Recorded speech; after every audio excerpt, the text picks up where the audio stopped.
नमस्कार दोस्तों, आपका हमारे चैनल पर स्वागत है। आज के इस वीडियो में हम आपके लिए आंवला नवमी की कहानी लेकर आए हैं। दीपावली के बाद आने वाली कार्तिक माह की नवमी को आंवला नवमी कहते हैं। आंवला नवमी पर आंवले के पेड़ के पूजन का महत्व भी है। इस दिन आंवले के वृक्ष के नीचे पूरब दिशा की तरफ पूजन करने से आपकी सभी मनोकामनाएं, आपकी सभी इच्छाएं पूर्ण होती हैं। और इस दिन आंवले के पेड़ की जड़ में कच्चा दूध डालना चाहिए। इसके बाद पेड़ के चारों ओर कच्चा धागा बांधकर कपूर बाती से आरती करते हुए 7 बार परिक्रमा करें। संतान की प्राप्ति के लिए यही नवमी का पूजन करने का विशेष महत्व है। चलिए अब शुरू करते हैं हमारी आज की कहानी। प्राचीन काल में एक राजा था। उसने प्रण ले रखा था वह रोज 1.25 मण आंवले दान करने के बाद ही भोजन ग्रहण करता था। एक दिन उसके बेटे बहुओं ने सोचा, अगर राजा इस प्रकार दान करता रहेगा, यह एक दिन सारा राजकोष खत्म कर देगा। एक दिन राजा के बेटे ने कहा, पिताजी, आप रोज आंवले दान करते हैं, इस प्रकार से तो आप सारा धन नष्ट कर देंगे।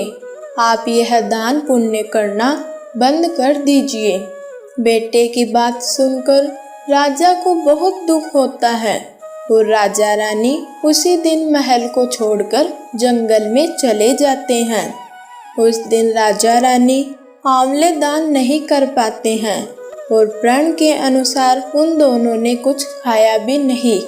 राजा रानी को बिना कुछ खाए पिए 7 दिन बीत गए और भूखे प्यासे ही वह सो गए। यह सब देखकर भगवान श्री हरि ने सोचा, अगर मैं आज इनके प्रण का मान नहीं रखूंगा तो इनका विश्वास टूट जाएगा और फिर हमारी पूजा कौन करेगा। तब भगवान श्री हरि ने जंगल में महल, राजपाट और पहले से ज्यादा प्रजा बना दी।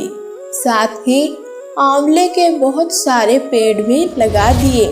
जब राजा रानी उठे तो जंगल में पहले से भी ज्यादा राजपाट और आंवले के पेड़ पाए।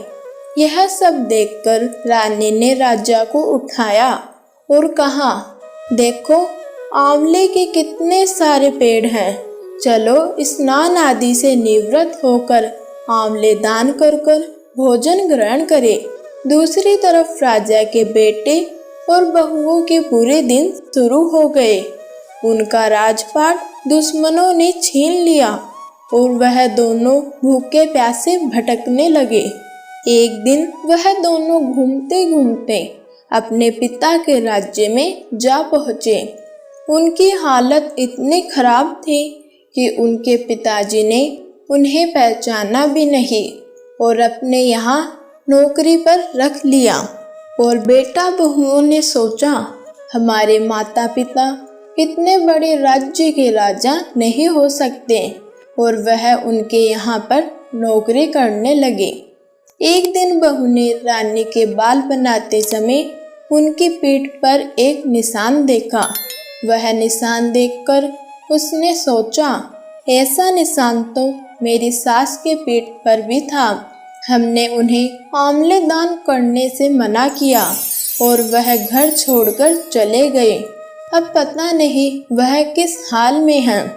ऐसा सोचकर बहू रोने लगी और उसके आंसू टपक टपक कर रानी के पीठ पर पड़ने लगे। और रानी ने पीछे मुड़कर देखा और कहा, तुम क्यों रो रही हो? तुम्हारे रोने की क्या वजह है? तब उसने कहा, मेरे सास ससुर भी आपकी तरह ही आंवले दान किया करते थे और हमने उन्हें आंवले दान करने से मना कर दिया, जिसकी वजह से वह घर छोड़कर चले गए और अब पता नहीं किस हालत में है। मुझे उनकी याद आ रही है और इसी कारण से मैं रो उठी।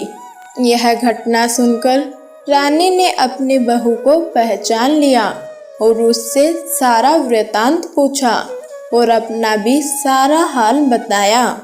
बेटा बहुओं ने अपने किए की माफ़ी मांगी।